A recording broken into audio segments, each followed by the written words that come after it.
Live TV. हाँ जी, channel है, उसको नाम है जी यूट्यूब चैनल। यूट्यूब चैनल है। तो इसके लिए हम अपने जो दोस्त हैं और आदाब उनके इंटरव्यूज़ कर रहे हैं खास छोटे छोटे इंटरव्यूज़ हैं। अच्छा, आप चूँकि इस बार काउंसिल की बच्ची रह चुकी हैं, चल रहा है लाइव, आशीर्वाद जरूरी है, आशीर्वाद दे दें। वो तो बच्चों को ज़्यादा। जी हाँ क्या हाल है? अच्छा, क्योंकि आप खाला साहिबा इस बार काउंसिल की रह चुकी हैं और बात की रह चुकी हैं, तो दो पे मुंतखब होती रहती हैं, मुख्तलिफ अखबार में मुंतखब होती रहती हैं और बहुत सारे गुजरात की हैसियत के लिए काम करते हैं। आज हमारी खुशकिस्मती है कि हमारे दरमियान है और हमें करने का मौका मिल रहा है। तो मैडम, आप ये बताइए कि खुला के हवाले से आपका किरदार बड़ा वाज़ेह है, रोशन है, आईने की तरह शफाफ है।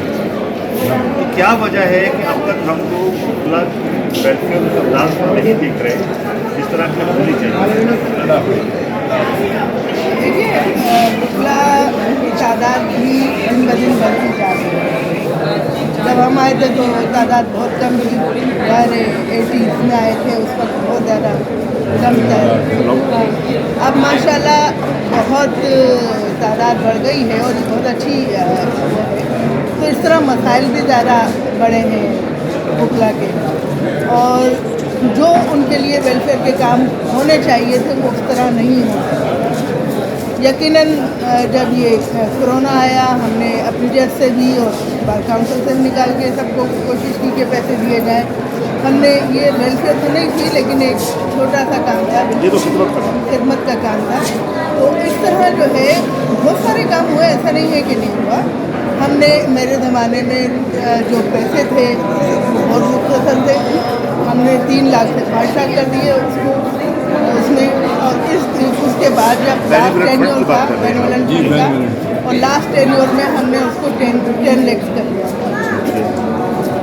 तो अब ये शायद इम्प्लीमेंट कर रहे हैं न्यू बॉडी आकर, तो इंशाल्लाह कोशिश तो करते हैं। और यही नहीं, हमने ये भी एक उधर देखा था कि ये जब आदमी 65 का हो जाए, 67 था हमने उसको 65, और 65 का जब वकील हो जाए तो उसको भी नहीं पैसे मिलने चाहिए, तो उसकी जेब पर उसकी फैमिली को मिलना चाहिए, ताकि वो रिटायरमेंट के बाद भी अपनी ज़िंदगी को थोड़ा सा, बहुत ही इनिशियली अमाउंट कंफर्टेबल हो जाए, थोड़ा सा कंफर्टेबल हो सकता है कोई काम करने का कारोबार कर ले या वकालत को जारी रखे।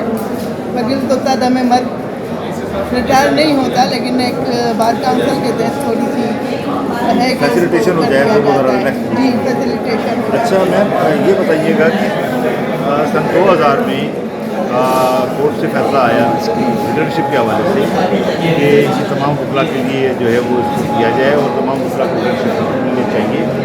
और आया क्या वजह है कि उस पर सन 2000 से लेकर आज 22 साल गुजर गए, अमल दरामद नहीं हो पाया? यहाँ जो अहदेदार बनते रहे, आपके पास आप 25 साल मेंबर हैं, आपके पास कोई भी आज तक कोई रिटेनरशिप उन्होंने किसी से नहीं ली। बिल्कुल 25 नहीं, 1 साल हो गया, 26 साल से मेरे पास कभी रिटेनरशिप नहीं रही। लेकिन मैंने ये देखा है हम इजाज़त चाहे गलते हैं जो हमारे अहदेदार हैं इवन प्रेसिडेंशियल पोस्ट पर और दीगर पोस्ट पर, उनके पास 100 रिटेनरशिप है, बजाय वो लोगों में तकसीम करने के उन्होंने अपनी जेब में डाली है सारे। ये कोई बहुत अच्छी बात नहीं है। हर वकील का ये हक है कि उसको कम से कम एक रिटेनरशिप हो, लेकिन यहाँ बजाय लोगों को रिटेनरशिप देकर वो सारी की सारी रिटेनरशिप एक आदमी के पास, जो मेरे पास नाम भी है लेकिन वो मैंने लेना नहीं चाहिए। मैम, क्या आप ये समझती हैं कि कानून के मुताबिक एक वकील कितनी रिटेनरशिप रख सकता है? कम से कम एक तो रख सकता है, इसके नहीं, अलावा मतलब मैक्सिमम कितने रख सकता है? ज़्यादा तो 3, मेरा ख्याल है कि जो मैंने पढ़ा था वो एक वकील मैक्सिमम 3 रिटेनरशिप रख सकता है। 3 रख सकता है तो अच्छी बात है, और कम से कम तो एक होनी चाहिए। कम से कम एक, उसके बाद 2-3 तो हो वाले। जितनी कंपनी और जितनी इंडस्ट्री मौजूद है वो बुखला जितने हमारे उनसे तादाद में कहीं ज़्यादा है।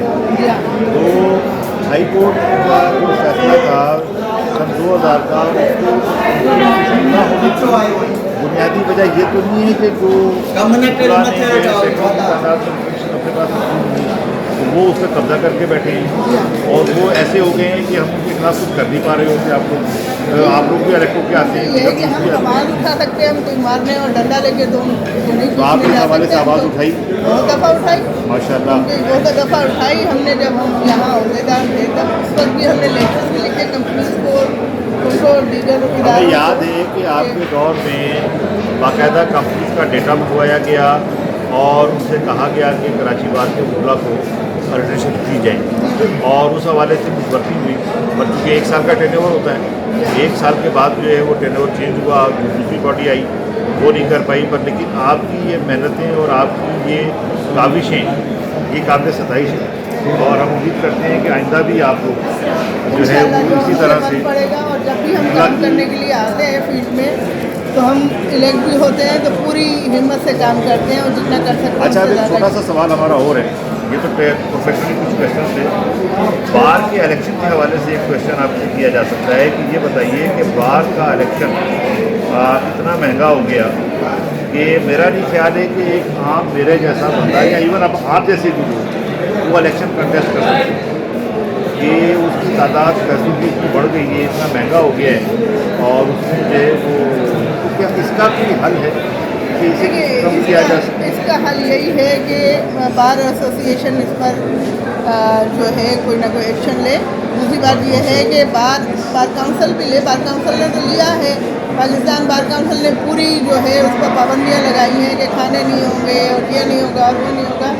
लेकिन हाई कोर्ट बार ने भी ये पाबंदियाँ लगाई हुई हैं, लेकिन वो खुद जो इलेक्टेड रिप्रेजेंटेटिव हैं उसकी जो है वो करते हैं, नाफरमानी करते हैं और उसी तरह कभी किसी नाम पे किसी नाम पर बड़े बड़े जलसे भी हो रहे होते हैं, कैंडिडेट के नाम फ्रेंड्स के नाम से हो रहे होते हैं। जबकि बार काउंसिल ने ये भी पाबंदी लगाई है कि इस तरह का कोई फ्रेंड्स की तरफ से भी नहीं हो सकता, लेकिन उसकी सारी वायलेशन होती है और शिकायत भी की जाए तो वो उस पर कोई एक्शन नहीं लिया जाता। तो इस पर जो है बार काउंसिल का हक है कि वो एक्शन लें और कम अज़ कम इतना तो करें कि इतना तो हो जाए कि ये बड़े किस्म के खाने ना हो, कोई चाय वगैरह की पोजीशन रहे, कोई हाइट टाइप की चीज़ रहे तो फिर भी ठीक है।